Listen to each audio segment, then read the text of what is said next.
तो फ्रेंड्स, स्वागत है आप सभी का आपके अपने यूट्यूब चैनल ज्ञान पथ पर। फ्रेंड्स, हम लोग भारतीय संविधान पढ़ रहे थे।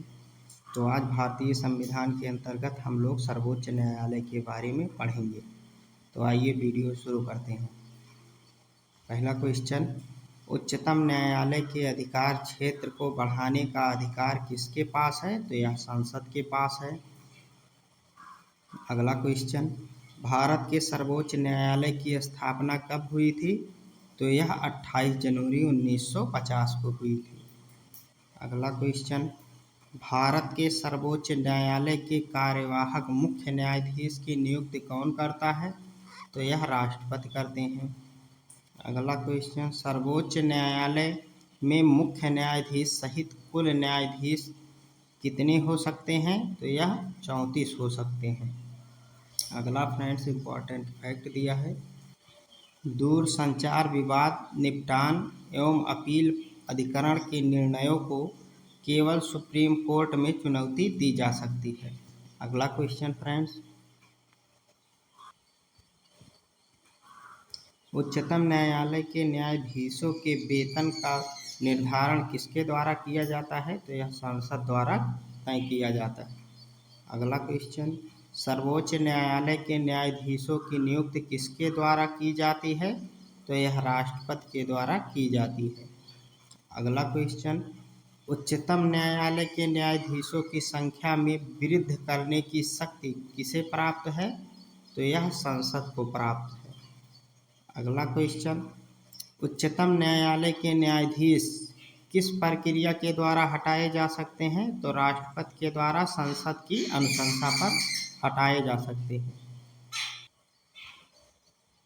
इम्पोर्टेंट फैक्ट दिया है फ्रेंड, सेवानिवृत्ति के पश्चात सर्वोच्च न्यायालय के न्यायाधीश किसी भी न्यायालय में वकालत नहीं कर सकते हैं। फ्रेंड्स, जो रिटायर हो गए हों वो दोबारा किसी भी न्यायालय में वकालत नहीं कर सकते हैं।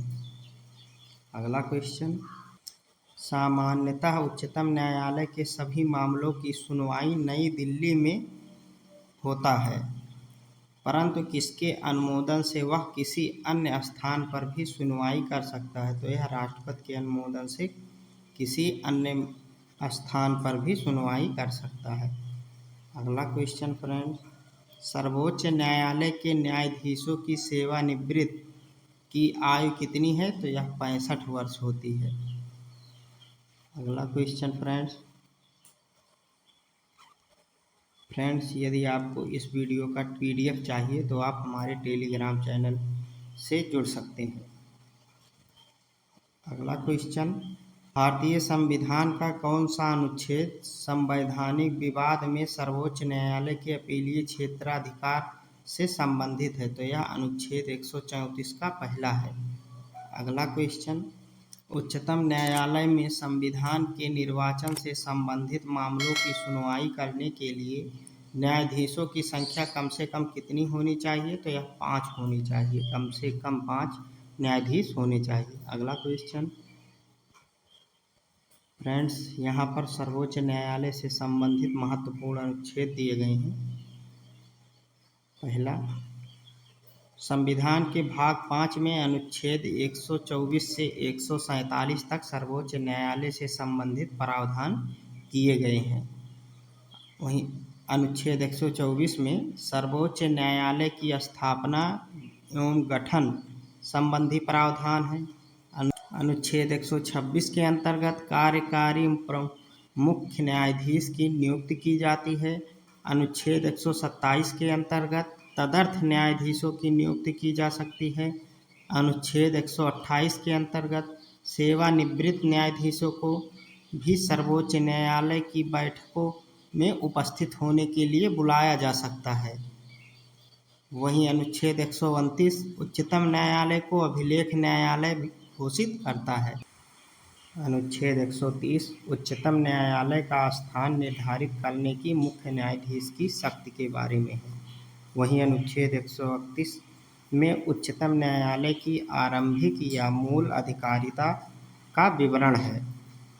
अनुच्छेद 136 में अपील के लिए उच्चतम न्यायालय की विशेष अनुमति का प्रावधान है। अनुच्छेद 137 में उच्चतम न्यायालय की अपने निर्णयों के पुनर्विचार की शक्ति के बारे में उल्लेख है। अनुच्छेद 141 में उच्चतम न्यायालय द्वारा घोषित विधि सभी न्यायालयों पर बाध्यकारी होती है। अनुच्छेद 143 में राष्ट्रपति की उच्चतम न्यायालय से परामर्श करने की शक्ति का वर्णन है। वहीं अनुच्छेद 145 के अंतर्गत उच्चतम न्यायालय को राष्ट्रपति के अनुमोदन से न्यायालय की कार्य पद्धति एवं प्रक्रिया को विनियमित करने के लिए नियम बनाने की शक्ति दी गई है।